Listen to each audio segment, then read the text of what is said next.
पिछले 6 दिनों से अपने विभिन्न मांगों को लेकर आंदोलन पर बैठे समृद्ध कोकण संगठन ने आज अपना आंदोलन पीछे ले लिया, लेकिन इसके बाद आक्रामक आंदोलनकारियों ने विधानसभा में अपने उम्मीदवार उतारने का इशारा दिया है। कोकण के पर्यटन, मछुआरों, कृषि क्षेत्र के विभिन्न मांगों को लेकर समुद्र कोकण संगठन स्वराज्य भूमि कोकण आंदोलन द्वारा जिलाधिकारी कार्यालय के बाहर चल रहा आमरण अनशन छठे दिन समाप्त कर दिया गया है। इसके बाद गुस्साए प्रदर्शनकारियों ने जलस्तंभ पर सड़क जाम कर दी और कोकण को स्वायत्त बनाने के नारे लगाए। इससे कुछ देर के लिए शहर में यातायात रुक सा गया था।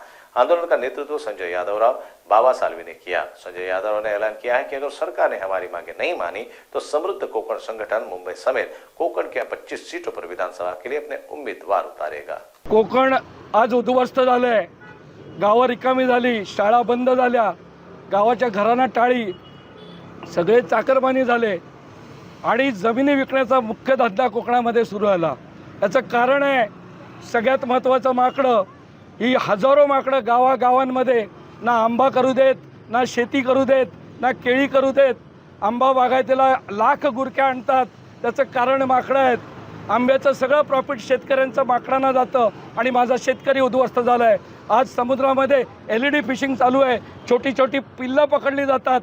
बेशिस्तपणे काम केल्यामुळे आज हजारो वर्ष मच्छीमार जो मासे पकडतोय त्याला मासे मिळत नाहीत, मच्छीमार उद्ध्वस्त झाला आहे। त्या ठिकाणी 40% राज्याचं उत्पन्न कोकण देतं, पण कोकणाला गेल्या 77 वर्षात मदत केली नाही। 40% विकासाचा निधी कोकणाला मिळाला पाहिजे। पर्यटनासाठी 1000 कोटी, मच्छीमारांसाठी 1000 कोटी, आंबा, काजू, चिकू बागायतीसाठी 1000 कोटी। धरणं नकोत आम्हाला बंधारे हवेत। कोकणात काय करायचं हे आमचे तज्ज्ञ ठरवतील। त्याकरता स्वायत्त कोकण समितीची आम्ही स्थापना करतोय। अधिकारी, कॉन्ट्रॅक्टर आणि पुढारी यांनी कोकणच्या विकासाचं नियोजन नाही करायचं तर आम्हाला विश्वासात घेऊन यापुढे कोकणच्या विकासाचं नियोजन झालं पाहिजे। सुपारीला हमी भाव मिळाला पाहिजे, काजूबीला हमी भाव मिळाला पाहिजे। आंबा बागायतदारांची 500 कोटीची कर्जमाफी आहे, 30 हजार कोटीची कर्जमाफी झाली, पण माझ्या आंबा बागायतदाराला एकदा पण कर्जमाफी दिली नाही। त्या ठिकाणी मच्छीमारांना एकदा कर्जमाफी पाहिजे। त्या ठिकाणी 2015 मध्ये व्याज सरकारने मंजूर केलं होतं, पण साधी व्याजाची रक्कम आज 8 वर्ष झाली दिली नाही। दरवर्षी आश्वासनं दिली जात आहेत, व्याजाची रक्कम ती सुद्धा अनकंडिशनल। कुठल्याही शेतकऱ्यांना तू भरला तो अडचणीत आहे म्हणून पैसे भरत नाही ना, हे समजून घ्या। त्यामुळे या सगळ्या गोष्टी या पुढच्या काळात झाल्या पाहिजेत। हायवे आपला जो आहे हा पुढच्या वर्षभरात पूर्ण झाला पाहिजे, त्याला दोन्ही बाजूने झाडं लावली पाहिजेत।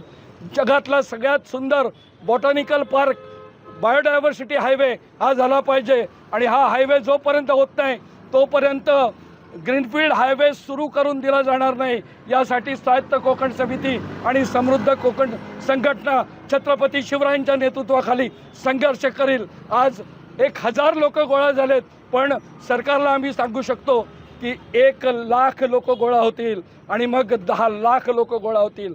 आमच्या मागण्या जर सरकारने मान्य नाही केल्या तर कोकणामध्ये 25 ग्रामीण विधानसभांमध्ये शेतकऱ्यांची मुलं, मच्छीमारांची मुलं, पर्यटन व्यावसायिक, आमचे कर्तृत्ववान तरुण, काही ठराविक लोकांनी काही ठेका